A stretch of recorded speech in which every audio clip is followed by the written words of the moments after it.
Bismillahirrahmanirrahim. I welcome you all in today's session.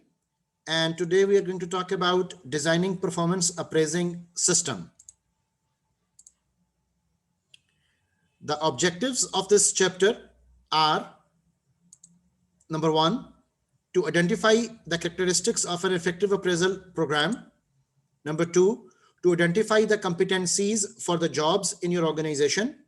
Number three, explain performance objective and IDPs, which are individual development plans. Number four, designing KRA and KPIs for various functions. Number five, explain the various methods used for performance evaluation. So we start our discussion with strategy-based performance management framework. As we all know that the objective of any functional area in the organization is to facilitate the achievement of objectives at organizational level. And for that detail, we need to know what are the mission, vision, and values associated with the organization. And based upon mission, vision, and values, what are the core competencies? And on the other side, when you talk about strategic business plan, so what are the departmental level, unit level, individual level objectives, and how all these objectives are associated or linked with the organizational level objectives. And once we have discussed the objectives, the next step would be to identify the strategy as well, that what is the strategy with which we can achieve our objectives. And as you all know, that strategy is always there to position you in a more profitable, in a more sustainable fashion in the industry. So after going through the strategic business plan, our HR aspect related to the performance planning would start. And in phase one, we'll be talking about objectives, competencies, and IDPs. And as you all know, IDP stands for individual development plans. And in this whole discussion, how you're going to achieve all these are based upon competencies, and what are you going to achieve out of the working of those competencies, that is the performance objectives. So that is the all part related to the phase one, which is performance planning. Once the performance planning is done, the phase two would be monitoring and coaching, and the phase three would be evaluation, in which we'll be talking about that how much we have achieved, how much is left, where are the deficiencies, and how can we overcome all those deficiencies. And from the evaluation for the next year or the next phase, we have again the starting point of performance planning. When we look at managers' responsibilities during the process, that would include, number one, to create conditions that motivate, update objectives, provide feedback, provide development opportunities, and obviously reinforce effective behavior. These are all the manager's responsibilities. And at the same time, when we look at the employees' responsibilities, that would include achieve objectives, solicit feedback and coaching, communicate openly, collect and share data, and prepare for the reviews. These are all the associated responsibilities of the employees. Okay. And when all the people are fulfilling their responsibilities in the right fashion, that would actually result into the achievement of objectives, which we have planned in the phase one.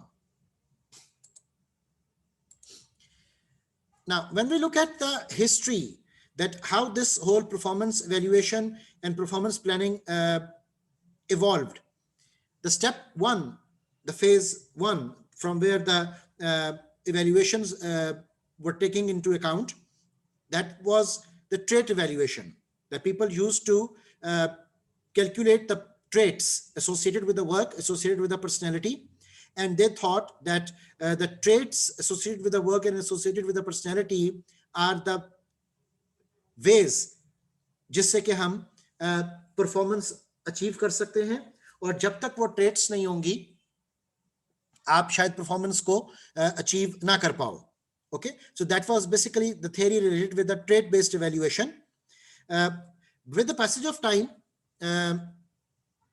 the calculations were evolved into the formation of confidentiality reports, like the ACR forms I discussed with you in the previous lectures.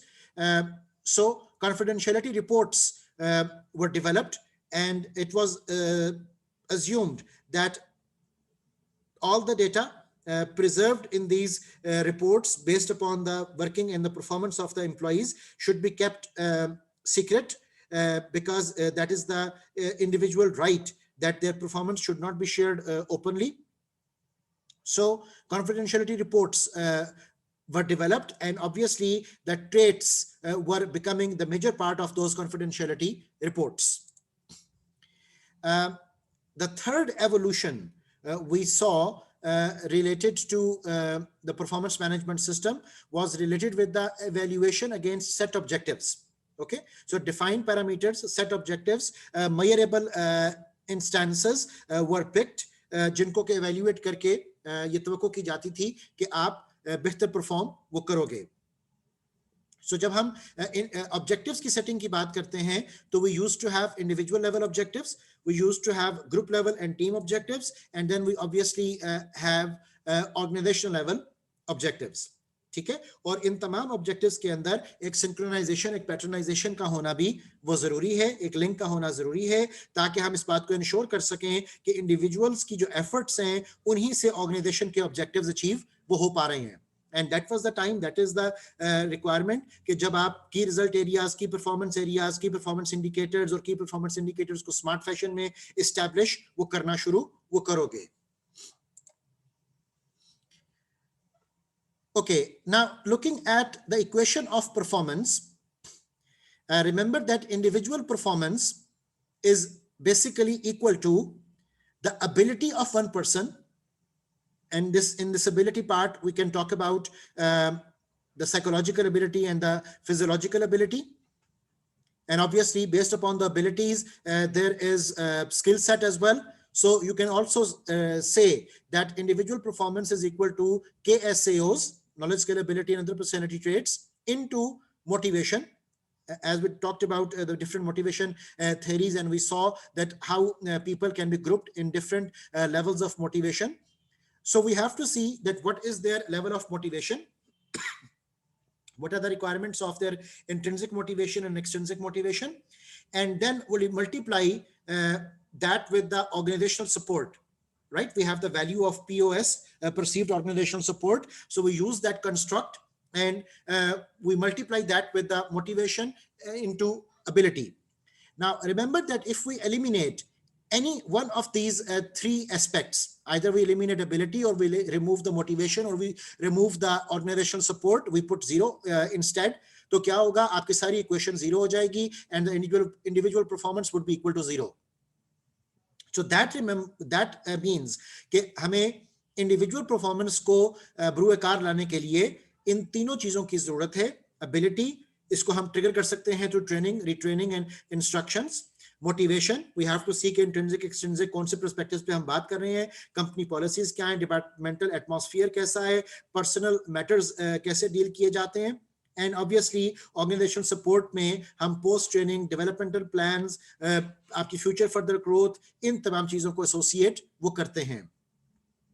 Okay, so that is basically the equation जो कि हमें importance बता रही है कि आपको इन तीनों चीजों के ऊपर मुसलसल फोकस रखना पड़ेगा अगर आप परफॉर्मेंस एक इंडिविजुअल लेवल के ऊपर डिमांड वो कर रहे हो. Now there are three components of performance management. Okay, the first most important component of performance management is known as objectives, which would mean identifying and evaluating employees' major work objectives. This is a measurement of results.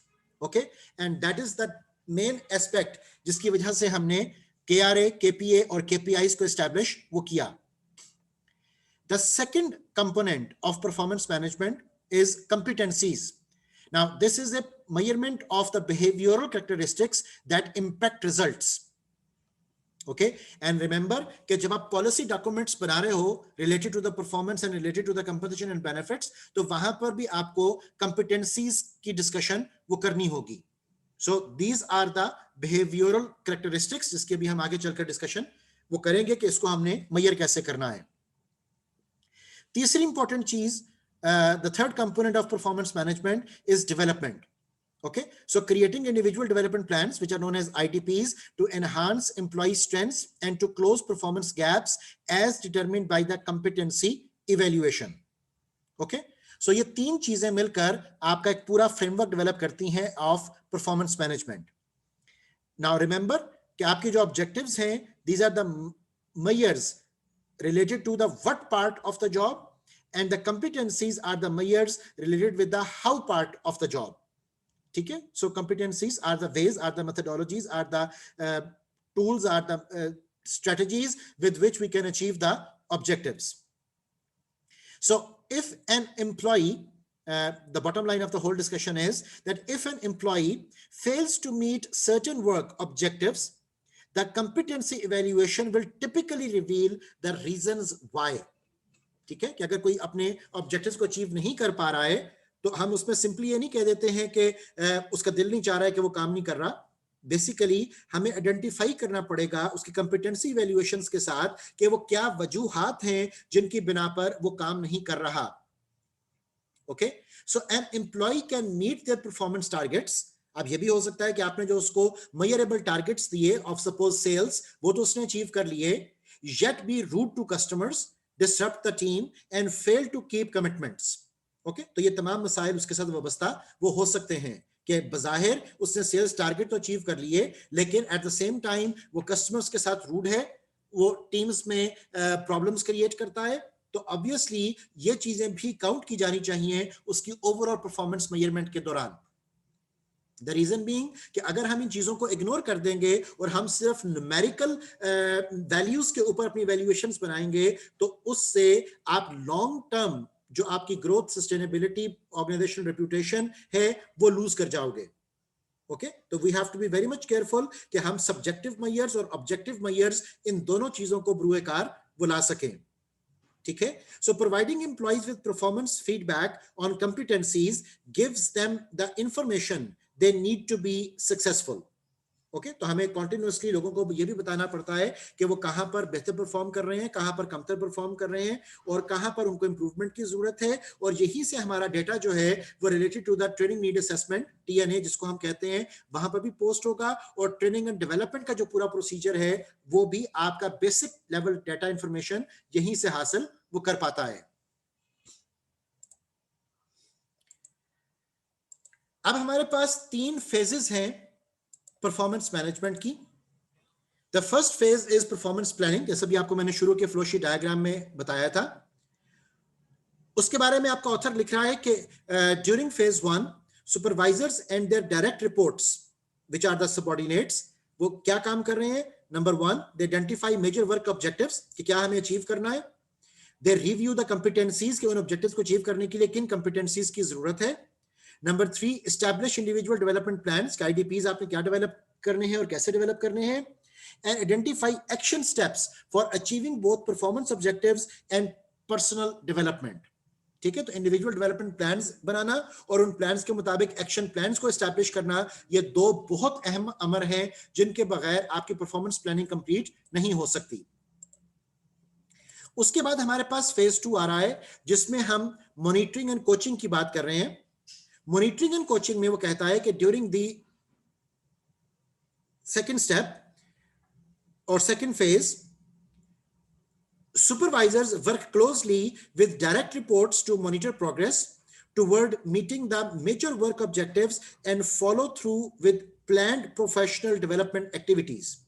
Okay, तो यहां पर अब चूंकि monitoring and coaching आपको करनी है, आपको इस बात को इंश्योर करना है कि जो चीजें हमने प्लान की थी वो उन्हीं प्लानिंग्स के मुताबिक एग्जीक्यूट हो रही हो.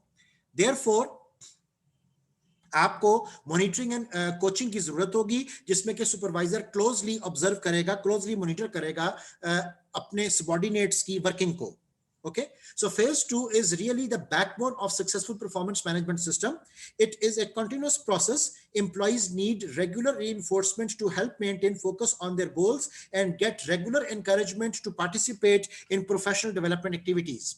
Okay, तो यहां पर चूंकि एग्जीक्यूशन की बात है तो आपका लीडरशिप रोल भी इन्वॉल्व होगा और आपको इस बात को भी इंश्योर करना होगा कि एम्प्लॉइज क्यों कर वहां पर काम करें और अगर उनके काम में कोई कमी कोताही है तो उसको कैसे फिलअप किया जाएगा और साथ ही साथ उनको फीडबैक प्रोवाइड की जाएगी और उनको रीइंफोर्समेंट प्रोवाइड की जाएगी, पॉजिटिव भी और नेगेटिव भी, बेस्ड अपॉन कि उसकी परफॉर्मेंस कैसी है.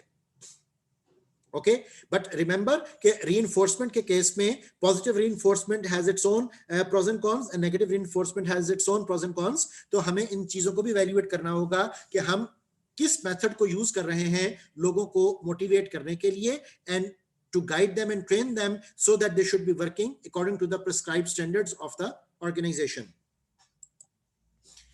So remember that there is a range of options for providing feedback.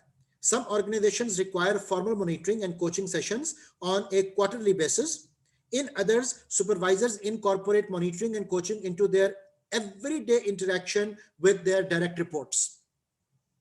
Okay, so हमारे पास कई तरीकेकार हैं जिसके जरिए हम लोगों को कैलकुलेट करते हैं, उनकी वर्किंग को हम उन्हें मॉनिटर करते हैं और इसमें ऑब्वियसली आपको डिफरेंट रिपोर्ट्स जनरेट करनी होंगी जिन रिपोर्ट्स में एम्प्लॉइज की परफॉर्मेंस के बारे में एक रिकॉर्ड हमारे पास मेंटेन हो रहा होगा. अब उसको मेंटेन करने के लिए हम मैनुअल मेथड्स को भी यूज कर सकते हैं और हमारे पास डिजिटलाइज्ड एनवायरनमेंट भी हो सकती है कि जिसमें इलेक्ट्रॉनिकली आपकी जो परफॉर्मेंस रिपोर्ट्स हैं वो हर एम्प्लॉय की मेंटेन वो हो रही हो बेस्ड अपॉन द पैरामीटर्स जो आपने उसके अंदर हर जॉब से रिलेटेड इंट्रोड्यूस वो करवाए होंगे. अब हम आते हैं फेज 3 में जिसमें हम इवैल्यूएशन की बात करेंगे. During the phase 3 supervisors evaluate performance results for objectives, individual development plans and competencies. इस कॉन्टेक्स्ट में your author is talking about that in many organisations supervisors perform a unilateral assessment of all three. ठीक है, जिसमें के आपके evaluation of the performance results, individual development plans and competencies इनका जिक्र वो किया जाता है. However, the process in this context is much more effective when employees participate fully by completing self-assessments of their objectives and competencies. Even when employees' self-assessments are inaccurate, there can be tangible benefits from a process that requires employees to think through their degree of proficiency in the competencies most important for success. Okay, तो हमें इन बातों को जहन में रखना है कि अगर आप एक एम्प्लॉय की सेल्फ असेसमेंट की बात भी कर रहे हो तो उसमें वो एग्जैजरेट कर सकता है अपनी सेल्फ असेसमेंट को, लेकिन ये करवाना जरूरी इसलिए है कि उसको इस बात का टेक्निकली मौका मिल सके कि वो अपना सेल्फ एनालिसिस, सेल्फ कैथारसिस करे, वो सेल्फ अवेयरनेस की कैटेगरी और स्टेज में आए जिसमें कि वो उस बात को सोचे और समझे कि how and when that person needs to perform और उसको किन चीजों की जरूरत है, किन एस्पेक्ट्स में वो वीक है, क्या चीजें हमें डेवलप करनी है. So that is the reason कि हम कोई ऐसा मौका वो हाथ से नहीं जाने देते कि जिसमें ओवरऑल कॉन्टेक्स्ट और ऑब्जेक्टिविटी वो परफॉर्मेंस को बढ़ाना और टारगेट्स को अचीव करना हो. सो अब उस हवाले से हमारे पास different performance assessment and development forms वो एस्टैब्लिश होते हैं जिसकी अब आज हम डिटेल भी डिस्कस करेंगे कि performance assessment and development forms establish करने के लिए आपको किन किन रिक्वायरमेंट्स की वो जरूरत है. अब एक दफा फिर से हम इस पॉइंट को डिस्कस कर रहे हैं कि आपने ऑब्जेक्टिव्स को सेट वो कैसे करना है. रिमेंबर, ऑब्जेक्टिव्स हमेशा स्मार्ट होते हैं. They have to be specific, measurable, achievable, realistic and time framed. Okay? For example, आपने टारगेट साइन किया अपने सेल्स फोर्स को कि sales from 2 crores to 3 crores आपने लेकर जानी है, लेकिन ये एक ऑब्जेक्टिव डेफिनेशन तो है लेकिन स्मार्ट नहीं है. द रीजन बीइंग इसमें हमें कोई टाइम एलोकेशन नजर नहीं आ रही और हमें यह भी पता नहीं चल रहा कि आया ये काम रियलिस्टिक भी है कि नहीं. कहीं पर ये एग्जैजरेटेड ऑब्जेक्टिव तो नहीं है, या कहीं पर ये बहुत ज्यादा कंप्रोमाइज्ड ऑब्जेक्टिव तो नहीं है। तो दोनों केसेस में हमें चीजों को एवेल्युएट वो करना होता है। सो अब इसी पॉइंट को हम एक स्टेप आगे और रिफाइन करते हैं। For example, sales of ABC from 2 crore to 3 crore for the year 2002 and 3। तो अब हमने इसमें टाइम को एड अप कर लिया। टाइम एलोकेशन के साथ ये ज्यादा बेहतर स्टेटमेंट हमें नजर आ रही है, लेकिन अभी भी चैलेंज इस बात का हो सकता है कि ये प्रैक्टिकल है कि नहीं, ये एग्जैजरेटेड है कि नहीं, या कहीं ये कंप्रोमाइज तो ना हो। अब इसको हम एक स्टेप आगे और फर्दर स्पेसिफाई करते हैं ताकि हम रीजन वाइज असेसमेंट भी कर सकें कि sales of ABC from rupees 2 crore to 3 crores in the western region for the year 2002 and 3। अब आप अगर इस स्टेटमेंट को देखो तो you will come to know कि it is getting more closer to completeness. ठीक है, कि जिसमें हमने प्रोडक्ट वाइज रेंज आपका जो अचीव करना है, किस जगह पर अचीव करना है, किस साल में अचीव करना है, तो अब हम ज्यादा स्पेसिफाई करते जा रहे हैं अपने एलेबोरेशन ऑफ ऑब्जेक्टिव को। और जितना स्मार्ट एलेबोरेशन हम कर पाएंगे उतना ज्यादा चांस होगा कि we will be able to trigger the people to achieve these objectives. Now there are certain objective checklists, okay, जो आपको बहुत टेक्निकली सोचनी है। और ये ऑब्जेक्टिव चेकलिस्ट आपसे इसलिए डिस्कस की जा रही हैं बिकॉज इवेंचुअली इन्हीं ऑब्जेक्टिव्स ने आपके परफॉर्मेंस अप्रेजल फॉर्म का पार्ट भी वो बनना है। सो पहला ऑब्जेक्टिव देखिए, ऑब्जेक्टिव चेकलिस्ट के कॉन्टेक्स्ट में हम देख रहे हैं कि do they cover almost all areas aspects of the job where I am likely to make a difference. Okay, तो अब एक जॉब के हवाले से जितने भी की रिजल्ट एरियाज हैं, क्या वो उन तमाम एरियाज को आपके ऑब्जेक्टिव्स कवर कर पा रहे हैं? Number 2, are they linked to overall performance of the department and unit? Number 3, do they fulfill the SMART criteria? Number 4, do they give me a sense of direction? Number 5, do they clarify my role? Number next, do I have an activity list or action plan for each job objective? ठीक है, क्योंकि अगर आपने action और plan ही कोई नहीं दिया तो एम्प्लॉइज को कैसे पता चल पाएगा कि किसी ऑब्जेक्टिव को अचीव करने के लिए उन्हें एक्चुअली करना क्या है। So you need to have a well-crafted and well-drafted आपके जो action plans हैं for job objectives. So do they relate to my performance as contrasted with that of my subordinates, peers or seniors? So obviously इस statement के अंदर भी, इस checklist point के अंदर भी हम equity को ensure वो करवाना चाह रहे हैं, जिसमें कि इस बात का अंदाजा किया जा सके कि आप कितना काम वो कर रहे हो और उसके अगेंस्ट आपको कितने कंपनसेशन एंड बेनिफिट प्लान्स मिल रहे हैं, और आपके जो colleagues and subordinates and seniors हैं वो कितना काम कर रहे हैं, how much they are getting. So do they indicate the extent to which I will be spending my time and the extent to which each is important। तो जिस तरह हम जॉब डिस्क्रिप्शन को एलैबोरेट करते हुए जब केआरए की detail में जाते हैं तो केआरए में आपको मैंने कॉलम ऐड करवाया था जिसमें हम परसेंटेज असाइन करते हैं। तो that percentage is basically indicating the hierarchy of priority, कि आपके जो की रिजल्ट एरियाज हैं वहां पर हाईएस्ट प्रायोरिटी एक्टिविटी क्या है, उसके बाद नेक्स्ट प्रायोरिटी एक्टिविटी क्या है, फिर नेक्स्ट प्रायोरिटी एक्टिविटी क्या है। तो जॉब टास्क्स को, की रिजल्ट एरियाज को प्रायोरिटाइज कर लेने से हमारे लिए क्लैरिटी क्रिएट हो जाती है कि एक जॉब में से कितने परसेंट ऑफ द टाइम, कितने परसेंट ऑफ द कॉन्टेक्स्ट एक एम्प्लॉय को कितना काम वो करना है। सो अब हम जब ऑब्जेक्टिव्स को डेवलप करेंगे तो हमें डिफरेंट एस्पेक्ट्स को कैलकुलेट करना चाहिए, डिफरेंट एक्सरसाइजेस परफॉर्म करनी चाहिए जिसमें कि हम ऑब्जेक्टिव इवैल्यूएशन को इंश्योर कर सकें। For example, to assist the division head in conducting ABC study on need basis.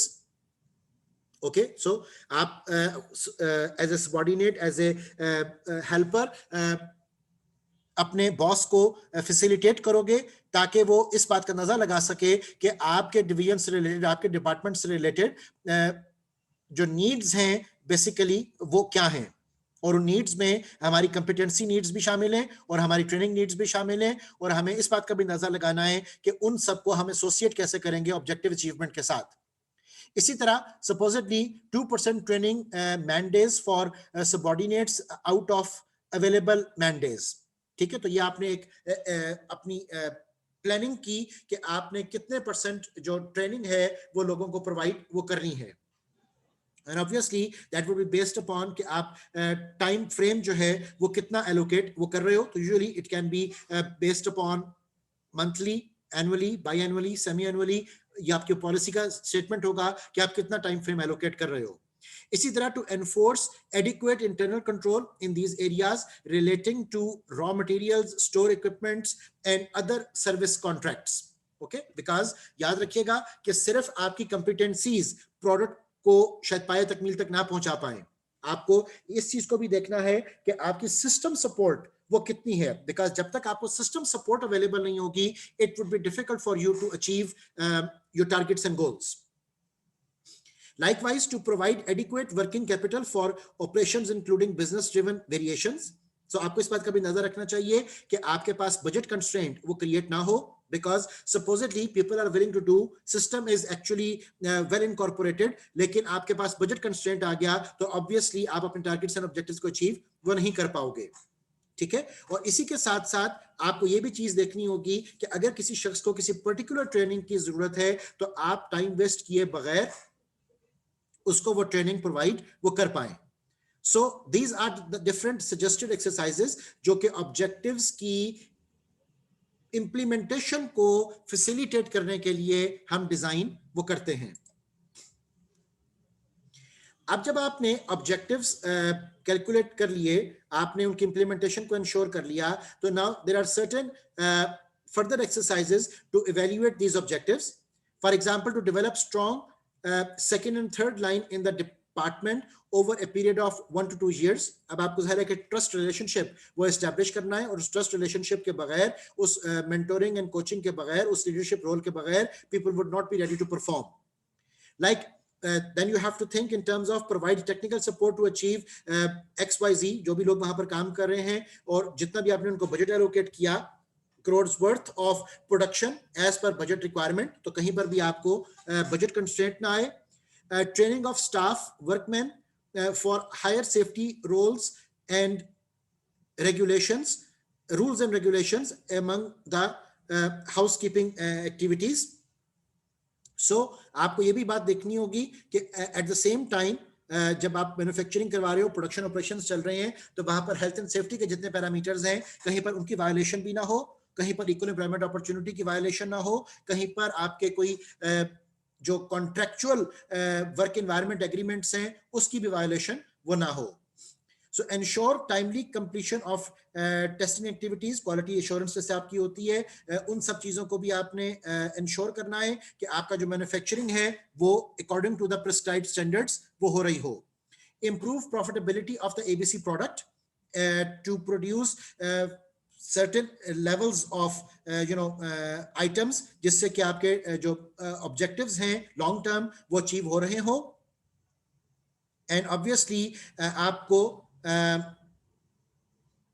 जो नॉर्म्स हैं वहां पर काम करने के, उन सब के बारे में भी, रॉ मटेरियल के बारे में भी, जो कंजम्पशन नॉर्म्स हैं उनके बारे में भी मद्देनजर चीजों को रखना है, so that the wastage should not be taking place. Because अगर रॉ मटेरियल की वेस्टेज वो हो रही है तो ऑब्वियसली उससे आपकी जो ओवरऑल कॉस्ट होगी वो शूट अप कर जाएगी. तो इन तमाम बातों को इंश्योर करना कि आपकी कॉस्ट कंट्रोल्ड हो, आपके सेल्स मैक्सिमाइज्ड हो, आपके प्रोडक्ट्स में फॉल्ट्स वो ना हो, ताकि आप रिवर्स इंजीनियरिंग, बैक ऑर्डर, इन सब चीजों से बच सको. So these are all the things जो कि आपस में एसोसिएटेड हैं विद द ऑब्जेक्टिव्स, और वो ऑब्जेक्टिव्स एसोसिएटेड है विद द परफॉर्मेंस, और परफॉर्मेंस ऑब्वियसली एसोसिएटेड है with the compensation and the wages. अब हम कुछ फर्दर ऑब्जेक्टिव्स की एग्जांपल्स वो देखते हैं. For example, increase in sales of 555 फ्रॉम 2 to 3 crores in the western region for the year 2 and 3. So again किसी पर्टिकुलर प्रोडक्ट के हवाले में हम इस ऑब्जेक्टिव को डेवलप कर रहे हैं. We can also say that develop ABC up to plant scale by March 2003. We can also say that achieve raw material consumption of these many kgs, और उसके अंदर आपकी फिक्स प्रोडक्शन इतने % होनी चाहिए. हम उस तरह से चीजों को एसोसिएट कर सकते हैं. इंक्रीज इंटरनल कस्टमर सेटिस्फेक्शन, हम उसको 65% to 70% हम बढ़ाने की बात कर सकते हैं. ऑब्वियसली जब हम इंटरनल कस्टमर की बात कर रहे हैं तो we are referring to the employees as well.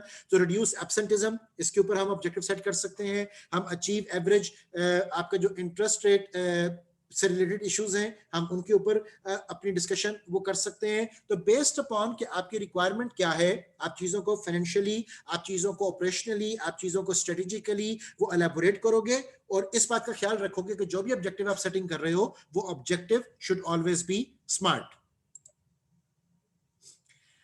Now, if we talk about anchoring targets to the rating scale, so आपसे पहले भी मैंने इस डिस्कशन को डिस्कस किया था कि जिसमें हम एक ऑर्डर बुकिंग की जॉब को वो देखते हैं, इस पे हम उसको टारगेट दे रहे हैं 20 करोड़ का और साथ हम 1 to 5 के साथ एसोसिएट कर रहे हैं कि 20 करोड़ का टारगेट उसकी डिफरेंट सिचुएशंस वो क्या हो सकती हैं. For example 1 would mean significantly below expectations, 2 would mean moderately below expectation, 3 would mean meets expectation, 4 would mean moderately above expectation, and 5 would mean significantly above expectation. और यही चीज आपकी कंपनसेशन के साथ भी एसोसिएट वो करेगी. ओके, अब जो भी आपने एस्टैब्लिश्ड क्राइटेरिया या कंस्ट्रक्ट वो पिक करना है. सपोज आप सेटिस्फेक्शन की अगर बात कर रहे हो एंड यू से के 65% इंटरनल कस्टमर सेटिस्फेक्शन को हम बढ़ाना चाहते हैं, तो ऑब्वियसली उस 65% इंटरनल कस्टमर सेटिस्फेक्शन को मेजर करने के लिए आपको कुछ एस्टैब्लिश्ड जो कंस्ट्रक्ट्स हैं वो पिक करने होंगे. Okay, otherwise satisfaction for example is a qualitative phenomena और वो क्वालिटेटिव फिनोमेना आपका डायरेक्टली इन्वेस्टिगेट वो नहीं हो सकता. तो अब चाहे वो एक्सटर्नल कस्टमर सेटिस्फेक्शन हो या इंटरनल एम्प्लॉय सेटिस्फेक्शन हो, उसको इवेल्युएट करने के लिए जो प्रिस्क्राइब्ड आपके वेरिएबल्स एंड कंस्ट्रक्ट्स होंगे which are and which could be quantitatively evaluated, उन्हें कैलकुलेट करना वो जरूरी है. ओके, सो अब इस तरह के जितने भी हमारे पास पर्सनैलिटी रिलेटेड भी क्वालिटेटिव फिनोमेनाज हैं, उन तमाम फिनोमेनाज को भी कैलकुलेट करने के लिए, नंबर्स में कन्वर्ट करने के लिए ऑब्वियसली हमें रिसर्च मॉडल्स की जरूरत होगी, हमें कंस्ट्रक्ट्स की जरूरत होगी जो कि एक फिनोमेना को टेक्निकल ग्राउंड्स के ऊपर एस्टैब्लिश वो कर रहे हों.